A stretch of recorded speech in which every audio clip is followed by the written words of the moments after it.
urushingo nirwo bakoreshaga bacana umuriro. Iki nicyo kibiriti cya kera.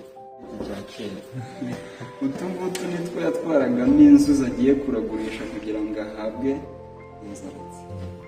Rwanda nta hantu abantu ibwami bahagararaga mu gihe bagiye kumva urubanza, ugahumure ku karubanda ndetse n'ibijyanye no gushyira n'ibindi bintu. Abantu haciraga imyeyo.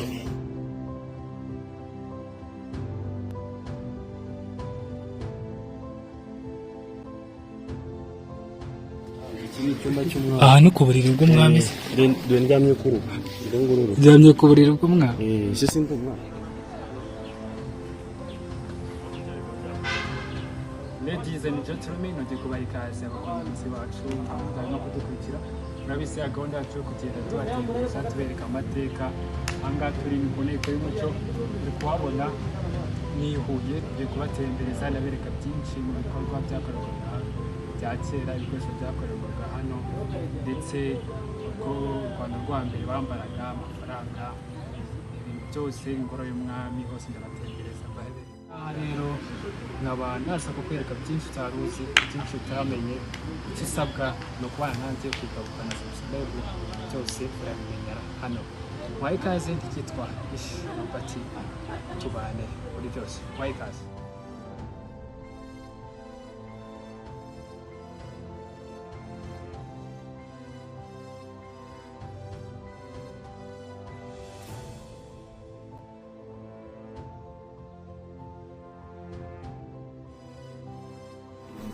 N'ingoro y'Umukarabya ahahoze ari kwa Habyarimana ndetse na Pasiteri Bizimungu perezida wa gatanu w'u Rwanda.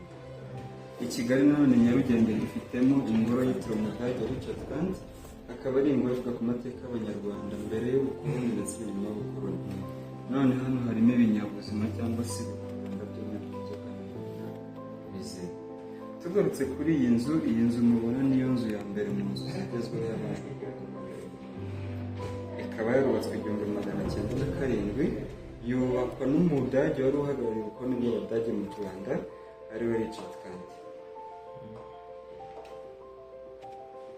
Tugiye mu burengerazuba dufitemo iyi ngoro y'ibidukikije mu karere ka Karongi, akaba ari ingoro y'ibidukikije gakondo byifashishwaga mu buvuzi. Nanone hano batwigisha uburyo tugomba kubana cyangwa se gusigasira ibidukikije. Umurindi w'intwari mu majyaruguru dufitemo ingoro y'amateka y'urugamba rwo kurwanya intwari, by'umwihariko ininda kinyarwanda yakoresheje mu gihe cy'urugamba rwo kurwanya nk'ubwishu cyangwa se nk'ubuturo, kugira ngo yihishe cyangwa se abashe gutegura urugamba neza, abanzi batamwica cyangwa se batamwivugana, urugamba rutaragera ku musozo. Aha rero niho turi. Iyi ni ingoro y'amateka n'imibereho by'Abanyarwanda. Ibyo mugiye gusuramo hano ni ibikoresho gakondo cyangwa se ibikoresho bya kera bivuga cyangwa se bigaragaza amateka n'imibereho by'Abanyarwanda, uko Abanyarwanda babagaho mu buzima bwabo bwa buri munsi. Iyi ngoro rero niyo ngoro ya mbere mu Rwanda, ikaba yarubatswe 1947, itahwa ku mugaragaro kuri 18 z'ukwa 9 muri 1989. Igihe yubakiwe yari ingoro nkuru, ariko ntabwo yari yashinzwe. Iyi ngoro nanone rero ni ingoro n'impano y'umwami w'Ububiligi witwaga Rudahigwa, akaba yarihaye umwami w'u Rwanda witwaga Mutara III kugira ngo yubake. Akaba ari ingoro nk'uko nabivuze ivuga ku mateka y'imibereho y'abantu. Ifite ibyumba 6 gusura. Ibintu mugiye cyangwa se ibikoresho mugiye gusuramo hano bigabanyije mu byumba 6. Muri ibyo byumba 6 buri cyumba kikaba gifite itandukanye n'ikindi cyumba. Icyumba cya mbere muraza kubonamo ikarita y'urugo. Icyumba cya kabiri muraza kubonamo imirimo ngengabukungu abaturage bakoraga ndetse n'ibikoresho bagendaga babikoresha. Imirimo ngengabukungu Abanyarwanda bakoraga, uwa mbere yari ubuhinzi, muraza no kubonamo ibikoresho bakoreshaga muri uwo murimo ngengabukungu. Uwa kabiri yari ubworozi, muraza no kubonamo ibikoresho bagendaga bakoreshamo. Uwa gatatu yari ubuhinzi n'ibikoresho byabo, muraza no kubonamo ndetse n'ibikoresho bifashishaga mu rugo, yaba ibyo bakoreshaga bategura amafunguro ndetse n'ibyo bifashishaga batwaramo ibintu n'abantu. Icyumba cya gatatu muraza kubonamo ibijyanye n'ubukorikori, imirimo y'amaboko, muraza kubonamo ibikoresho bakoraga mu murimo w'amaboko w'ububaji, uw'ububumbyi ndetse n'ubuvuzi. Icyumba cya kane ni inzu za kinyarwanda, imyubakire gakondo, uraza kuzibonamo ndetse n'itandukaniro ryazo. Icyumba cya gatanu harimo imyambaro ya kera, harimo nanone ibijyanye n'imitako n'imitambirizo, ibyo bambaraga by'ubwiza. Muraza kubonamo intwaro bifashishaga mu gihe cy'urugamba, ariko nyinshi muri zo n'ubundi mu cyumba cya kabiri turaza kugenda tuzibonamo. Muraza no kubonamo ndetse n'abaperezida b'u Rwanda, guhera ku muperezida wa mbere kugeza ubu muri iki gihe. Harimo n'amafaranga, yaba ayakoze mu Rwanda honyine, ayakoze mu Rwanda no mu Burundi, ndetse n'ayakoze muri Congo, ndetse n'igihe amafaranga yagereye muri Afurika. Muraza no kubonamo ndetse n'imikino yo kwidagadura cyangwa se siporo z'abanyarwanda z'abanyarwanda. Icyumba cya gatandatu rero cyo cyumba cya nyuma harimo amateka y'u Rwanda by'umwaka w'igihumbi cya 19. Muraza kubonamo ibikoresho by'umuziki gakondo, muraza kubonamo ibijyanye n'imyemerere cyangwa se imyizere y'abanyarwanda, muraza no kubonamo ibihurirano cyangwa se ibishyingiranwa y'amajyambere.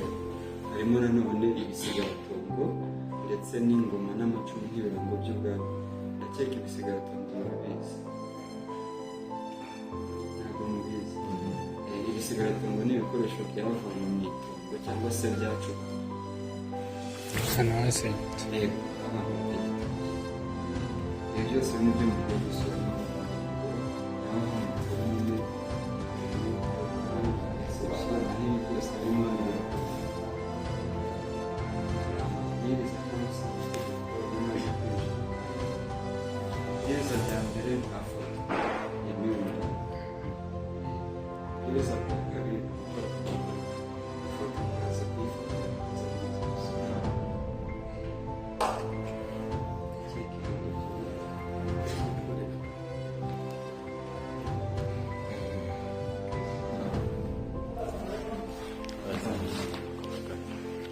ntarengwa. Iyo wajyaga ibwami ntabwo wahitaga wihakariwe, ubanza gukabukaribu ukabona kwinjira, ndetse bakanagishyiraho kugira ngo gifate amazi cyangwa se umuvu w'amazi y'imvura, niyo guhita hariho n'igitabo cy'inkomane, niho umwami n'umugabekazi batekaga. Umwami ntiyicaye arateka mu gihe bari guca urubanza. utetse ijana Iyi ni inkingi y'imbabazi cyangwa se kanagazi. inkingi y'imbabazi. Yego, inkingi y'imbabazi cyangwa se kanagazi. Iyo wabashaga gufata hano cyangwa se gukora hano, wahitaga ubabarirwa igihano n'icyaha cyawe cyatakaga. Aho kugira ngo ukore hano nyine ni uko wabaga wabanje gutsinda cyangwa se kurwanya abarinzi umwami barara. Mu gihe uri gucirirwa urubanza w'umwami n'umugabekazi, ugaturuka muri ba bantu baje kukumvira urubanza, ukaza ukanesha cyangwa se ukabasha kubona inzira igushyitsa kuri iyi nkingi ukahakora, ubwo umwami yahitaga abona yuko ushoboye. Yego, bwawe n'icyaha cyawe byahitaga kuko wahitaga ugirwa n'undi muntu ukomeye. Ni hafi ya ntabyo, ni niba hano hari abarinzi b'umwami bashinzwe kukurwanya, bafite uburenganzira ubwo ari bwo bwose kugira ngo nabo baguhe uburenganzira bwo gutambuka, ni ibintu bigoye kuko nabo barahanwaga. Rero nawe wumva ishajemo igihano kuguhana, nawe ukora ibishoboka ibyo ari byo byose ukamurinda. Iyo ni inkingi Imbabazi. Iyi nzu rero yitwa Kagondo, ikaba ari iya kabiri bwami. Iya mbere yitwaga Kambere, yariyo nini. Kambere ikaba ari inzu y'umugore wa mbere w'umwami, naho Kagondo ikaba ari inzu y'umugore wa kabiri w'umwami. Inzu ya kinyarwanda yose iragiraga agasongero k'inzu. Agasongero k'inzu niko kari hagati, ushobora kukita agasongero k'inzu cyangwa se inkingi ya mwamba, kuko yahitaga ikubitiramo hagati. Yari ikirango cyangwa se yari ikimenyetso kigaragaza yuko iyo nzu ifite umugabo, kuko iyo yapfaga baragatemaga, bivuze yuko urwo rugo ari urw'umupfakazi. usanga ari nawe havuye yamvuga ngo ntugace ku rugo rw'umupfakazi utamubije icyamupfaka ndaketse. naho utu tubiri turi imbere twitwa amashyoro, ko twajyaga ku nzu y'umwami honyine gusa nk'ikirango cyangwa se nk'ikimenyetso kigaragaza yuko iyo nzu ari iy'umwami. iyo umwami yagiraga dutatu, naho iyo umuntu isanzwe ikagira kamwe ariko nayo irimo umugabo. sinzi niba wenda mwijimye n'inkweto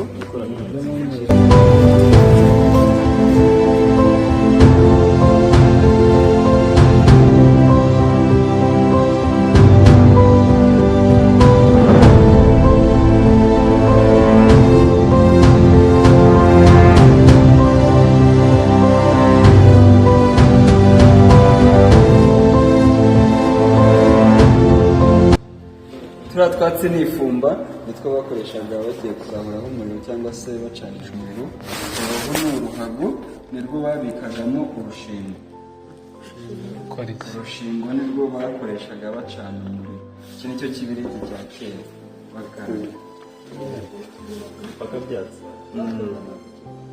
bafataga urushingo rw'urugori nawe barutambitse, barucagaho akobo, bagahita bazana urushingo rw'urugabo bakarushingamo, ubundi bagakaraga. akantu hatangiye gushyuha hagatangira gutanga umwotsi n'udushashi tw'umuriro, bagahita bafatishaho ifumba bagacana.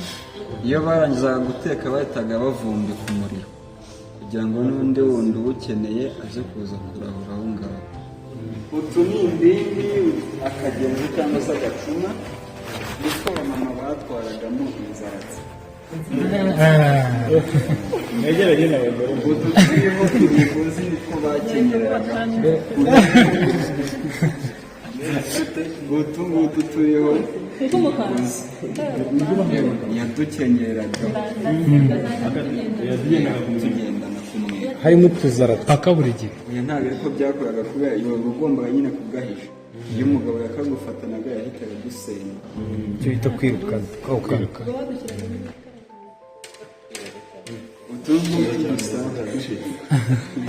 utu ngutu nitwo yatwaragamo inzuzi agiye kuragurisha kugira ngo ahabwe inzaratsi. ibi byitwa urusika. urusika nicyo bifashishaga cyangwa se bakoreshaga batandukanya icyumba n'ikindi mu nzu. iyi ni inyegamo, ni inkweto y'ubu ngubu bayishyiraga ku muryango w'icyumba. icwende ni iri akabarizanya n'ikoga niyo koze ntigake ntigashinga. ese kabaga karimo bakabikaga nk'ikimuri, amavuta y'inka kuze ikimuri yo kwisiga. uyu ni umudaho, iyi ni impinga niyo bifashishaga mu gihe bari kuragura bateraho inzuzi. kano karekare bateragaho inzuzi ugiye kuragurisha kugira ngo uhabwe igisubizo cy'ikibazo cyawe. ibi ni ibyansi bitoya byo kunywesha amata. ibi ni inkongoro bakamiramo ndetse bakanaziterekamo amata. imipfundikizo yabyo byombi yitwa imitemeri.